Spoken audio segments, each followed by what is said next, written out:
With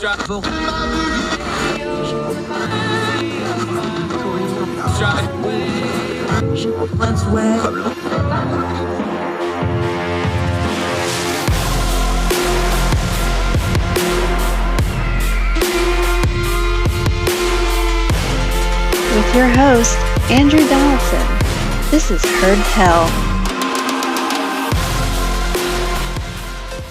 My, do things change quickly. Even here on Heard Tell, where we try to do things where we actually go a little slower. We let stories bake usually a little bit. We don't just react to things. Even for us, things went quick over in the UK. It seems like just a few weeks ago, we had our friend Lettice Bromovsky on talking about Liz Truss versus Rishi Sunak. Then we had her back on again when Liz Truss won that outright. Well, now Liz Truss has already resigned her premiership, and Rishi Sunak is the next man up. The announcement that basically running unopposed, nobody else could get enough. So he will be the new leader of the Conservative Party, and by de facto, he will become the Prime Minister of the UK during this very turbulent time. So we're going to run back what we talked about Rishi Sunak during the original leadership debate about 6-7 weeks ago now, because it all still applies. His background, who he is, what we think of him, it just kind of shows how these things go. Because remember, during that leadership debate, he had the backing of the MPs. When it went to the wider party, that's when Liz Truss pulled ahead and won. So it was no surprise. He still has the backing of those MPs. And those MPs are going to be very important because obviously Liz Truss did not have that backing, and we all see what happened. So here's our rerun. Lettice Bromovsky on Rishi Sunak right now on Heard Tell.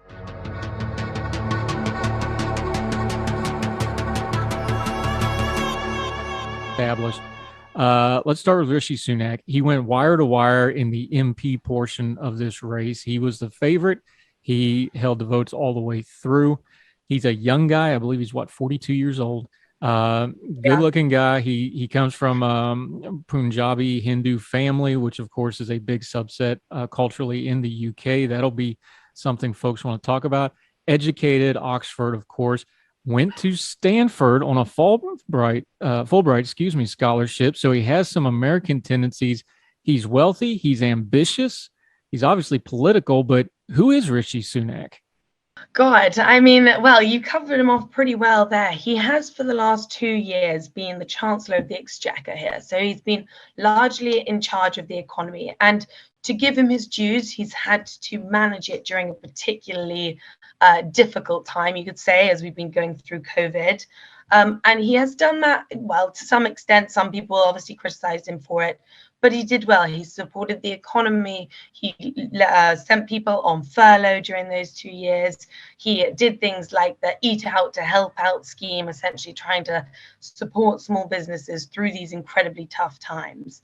But what we're seeing now is a sort of shift in that dynamic where I feel as we exited the COVID pandemic, some will say it's not quite over yet, but I would say for me, in my mind, at the start of this year, life very much began to get back to normal. We were going out, eating out. We were going back into work, going back into the office. Life was just kind of opening back up. And I think that he potentially missed an opportunity there to go back to real conservative values, perhaps. And instead, in April, when we had our financial budget released, he chose to increase national insurance taxes, and he said he would next year be increasing corporation tax.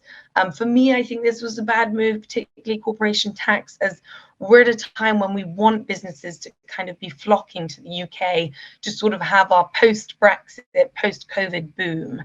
And that's where I think he's slightly lost a beat on this. But as you say, he is an incredibly intelligent man. He's very well educated in economics. He's got himself into a little bit of a few scandals. I was interested in how you were picking up on his Americanisms there.